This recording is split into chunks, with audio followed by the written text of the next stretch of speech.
జనములో దినముగా తను ఎదుగు సమయములో. ఏపీలో టీడీపీ కూటమి ప్రభంజనమైతే 151 నుంచి 11 సీట్లకు పడిపోయింది YCP. A dramatic fall from the 151 seats it won in 2019. ఏం జరిగిందో దేవుడికి తెలుసు. ఓ ఊపిరి మొత్తం ఉప్పెనలా పొంగిందా, నేనైతే చేయగలిగింది ఏమీ లేదు. ఈ పయనం మళ్ళీ కొత్తగా మొదలైందా, ప్రజల తీర్పు తీసుకుంటాం. ఇన్నాళ్ళు ఆకాశం ఆపేసిందా, కానీ మంచి చేయడానికి మాత్రం ప్రజలకు తోడుగా ఖచ్చితంగా ఉంటాం. గెలుపై ఓ గెలుపై నీ పరుగే పూర్తయినా గమ్యం మిగిలే ఉందా. మిమ్మల్ని ఒకటే కోరుతున్నా, వైఎస్ఆర్ కాంగ్రెస్ పార్టీకి డైరెక్ట్గా ఇండైరెక్ట్గా మనం పనులు చేసే పరిస్థితి ఏ స్థాయిలో కూడా రాకూడదు. ఇలాంటివి కాదు రాజకీయాలంటే. అసలు నన్ను అడిగితే తెలుగుదేశం వాళ్ళకు కూడా గుండె మీద చేసుకొని చెప్పమను, ఆయన చేసిన పథకాలు బాగలేవని చెప్పమను. జగన్ గారు ఏమీ లేకుండా ఆటో కార్మికుల గురించి ఫిట్నెస్ కాగితాలు చేయించుకోవట్లేదని ఆయన నిజంగా చెప్పాలంటే ఆయన గొప్పడు. ఉన్నమాట చెప్తున్నాగా, మేము ఎప్పుడు ఓటేయలేదు ఆయనకి. పూర్తిగా జగన్కి విరోధం అండి. మేము అసలు జనసేన అనుకున్నాం, అది ఇది అనుకున్నాం. నా ఫేస్బుక్ లోనైతే జనసేన పోటే ఉంటుంది. అనుకున్నట్టు ప్రతి నెల క్యాలెండర్, ఆయన చెప్పిన క్యాలెండర్ ప్రకారం ఒకళ్ళకి చెప్పే పని లేకుండా నేరుగా అకౌంట్ లో పడిపోయింది.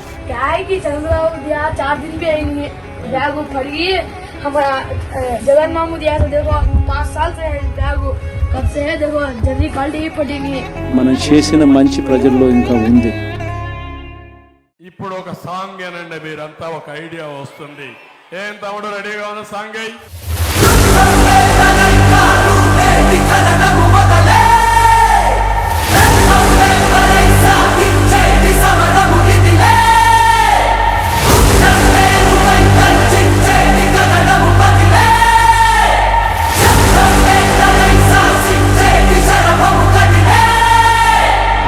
విజయవాడ ఫ్లైఓవర్ పూర్తి చేసింది జగన్. విజయవాడ వాసుల దశాబ్దాల కళ రిటైనింగ్ వాల్ కట్టించింది జగన్. బెజవాడ బెంజ్ సర్కిల్లో ఫ్లైఓవర్, విశాఖలో ఎన్ఏడి ఫ్లైఓవర్ కట్టింది జగన్. సంగం బ్యారేజ్ కట్టించిందెవరంటే వినిపించే పేరు జగన్. పోలవరం పనులను పరుగులు పెట్టించింది జగన్. భోగాపురం ఎయిర్పోర్టు పనులు పట్టాలెక్కించింది జగన్. వెలిగొండ టన్నెల్ పనులు పూర్తి చేసింది జగన్. 4 భారీ పోర్టులు, 10 ఫిషింగ్ హార్బర్లు, 6 ఫిష్లాండ్ సెంటర్లతో అభివృద్ధికి బాటలు వేసింది జగన్. 10,500 ఆర్బీకేలు, 15,000 సచివాలయాలు, 10,000కు పైగా విలేజ్ క్లినిక్లు, 31 లక్షల ఇళ్ల పట్టాలు, 17,000 జగనన్న కాలనీలు. ఉద్దానంలో kidney research and super speciality hospital, 750 కోట్లతో అదే ఉద్దానంలో రక్షిత మంచినీరు. ఒకేసారి 1,25,110 ప్రభుత్వ ఉద్యోగాలు కల్పించి చరిత్ర సృష్టించింది జగన్. రెగ్యులర్ కాంట్రాక్ట్ అవుట్సోర్సింగ్ తో కలిపి 6,38,087 ఉద్యోగాలు. వైద్య విద్య కోసం దేశంలో ఎక్కడా లేని విధంగా 17 ప్రభుత్వ మెడికల్ కాలేజీ. ఒక ఫిలాసఫీని అతని పర్సనాలిటీతో అడాప్ట్ చేశారు. ప్రభుత్వ స్కూళ్లలో నాడు నేడుతో సహా విద్యారంగానికి 73,417 కోట్లు ఖర్చు చేసింది జగన్. డీబీటీ ద్వారా లబ్ధిదారుల ఖాతాల్లో జమ చేసిన 2,72,000 కోట్ల సంక్షేమం వీటన్నింటికీ అదనం.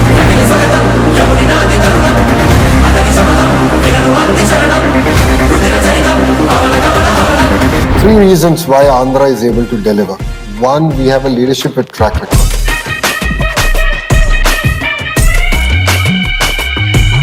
2, speed of doing business. I think the one biggest strength that Andhra has, which perhaps no other state has in India, really is the Chief Minister himself. The state today ranks among the best in India. ArcelorMittal, it's well known here. They are going to build one of India's largest steel plant. To the domestic companies like TCS, with Chandra, I had this conversation, and TCS, because of the economic value that they add. Big boost for Army. For setting up the world's largest integrated renewable energy storage project in Kurnool district. For promoting green energy in a big way.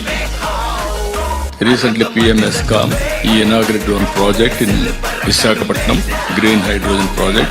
NTPC and also Genco, Government of Andhra Pradesh joint venture, they are going to spend $21 billion. రాష్ట్రంలో biggest city Vizag.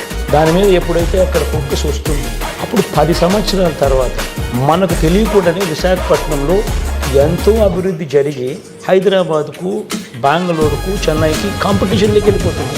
ఈరోజు శ్రీకాకుళంలో port కడతాం. Srikakulam one day will become Bombay because of the Jagan కట్టిన port. రామాయపట్నంలో port వస్తాం, మచిలీపట్నంలో port వస్తాం. For petrochemical port is required. Green energy for export port is required. నేను గతం నుంచి ప్రస్తావించాను, జగన్ చేస్తున్నది ఒక అద్భుతమైన భవిష్యత్తు పెట్టుబడికి సంబంధించిన కీలకమైన అంశం. అమరావతిలో ఆలయాన్ని కట్టినా అది వైఎస్ఆర్సీపీనే, వైజాగ్లో ఆలయాన్ని కట్టినా అది వైఎస్ఆర్సీపీనే, భువనేశ్వర్లో ఆలయం కట్టినా అది వైఎస్ఆర్సీపీనే, హైదరాబాద్లో జూబ్లీ హిల్స్లో ఆలయాన్ని కట్టినా అది వైఎస్ఆర్సీపీనే, చెన్నైలో కూడా ఆలయాలు కట్టినా అది వైఎస్ఆర్సీపీనే. ఇవన్నీ కట్టింది వైఎస్ఆర్సీపీ హయాంలోనే, చంద్రబాబు హయాంలో కాదు. చివరికి అమెరికాలో కూడా ఆలయ నిర్మాణానికి మా హయాంలోనే టీటీడీ సహకరించింది. స్వామివారి దర్శనానికి వచ్చే భక్తులకు సేవలు అందిస్తూ ఉన్న ఉద్యోగులకు మరింత తోడుగా నిలిచేందుకు 9,000 మంది ఉద్యోగులకు ఇళ్ల పట్టాలు ఇచ్చింది కూడా వైఎస్ఆర్సీపీ ప్రభుత్వమే. వైఎస్ఆర్సీపీ ప్రభుత్వం వచ్చిన తర్వాతే నవనీత సేవ మొదలుపెట్టాం. దీనికోసం స్వచ్ఛమైన నెయ్యి తయారీకి కొండ మీద ప్రత్యేక గోశాలను కూడా పెట్టాం. శ్రీవారి ఆలయంలో అర్చకుల జీతాలు రెట్టింపు చేశాం. మతాధిపతులందరితో కూడా విద్వత్ సదస్సులు నిర్వహించింది కూడా మేమే. ఏ రకంగా చూసుకున్నా కూడా ఏదైనా మంచి జరిగింది అని అంటే అది జరిగింది వైఎస్ఆర్సీపీ ప్రభుత్వ హయాంలోనే అని చెప్పడానికి ఇవన్నీ కూడా ఎగ్జాంపుల్స్.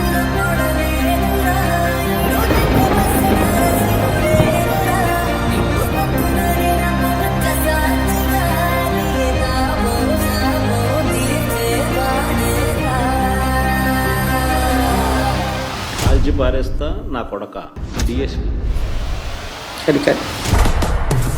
ఈసారి జగన్ అన్న 2.0 కార్యకర్త కోసం ఎలా పనిచేస్తుందో కూడా చూపిస్తుంది.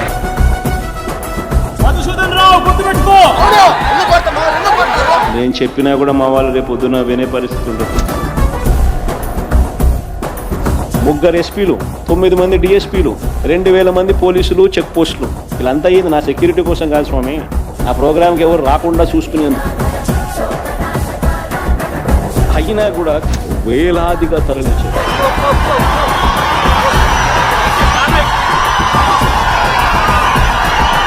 ఈరోజు ప్రతి కార్యకర్త కష్టాన్ని చూస్తూ ఉన్నా కాబట్టి చెప్తా ఉన్నా, రేపు పొద్దున ఇలా ఉండదు. రేపు పొద్దున జరిగే ప్రతి విషయంలోనూ వైఎస్ఆర్సీపీకి కార్యకర్తే నెంబర్ 1గా ఉంటాడని మాత్రం ఖచ్చితంగా చెప్తాను.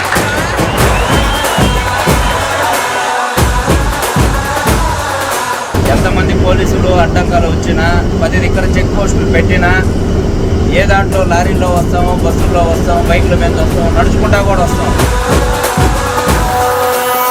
ఎవడెవడైతే మీకు అన్యాయం చేశాడో పేరైతే మీరు రాసుకోండి. దాని తర్వాత మాత్రం అన్యాయం చేసిన వానికి సినిమా మాత్రం మనం చూపిస్తామండి.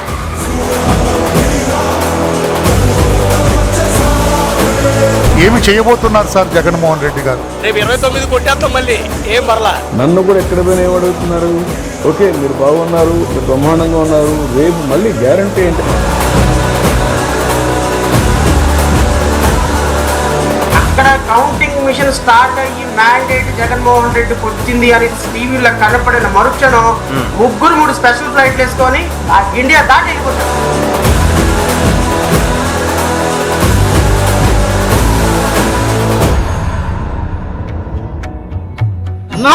నీకోసం ఎదురు చూస్తున్నావా? నా పొద్దున కొంచెం మంచిలు తాగలేదన్నా నీకోసం.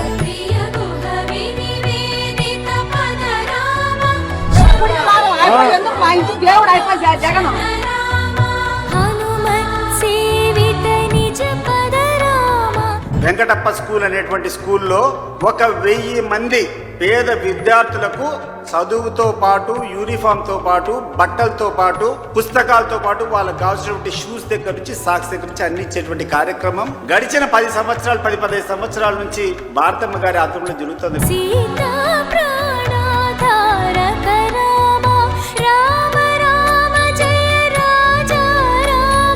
స్కాలర్షిప్ కూడా వైఎస్ జగన్ గారు ఇప్పించారు నాకు స్కాలర్షిప్. ఓకే, అప్పుడు జగన్ గారు సీఎం కాదు, నార్మల్ పర్సన్. చేసింది ఎక్కువ, చెప్పుకునేది తక్కువ. అంతెందుకన్నా జగనన్న ఆరోగ్యశ్రీ వల్లే మా నాన్నగారు బతికారన్న. పాదయాత్రలో జగన్మోహన్ రెడ్డి గారు సీఎం కాక మునిపి మా పాపని దాదాపు 13 లక్షలు పెట్టి మా పాపకి ఆపరేషన్ చేయించాడన్న.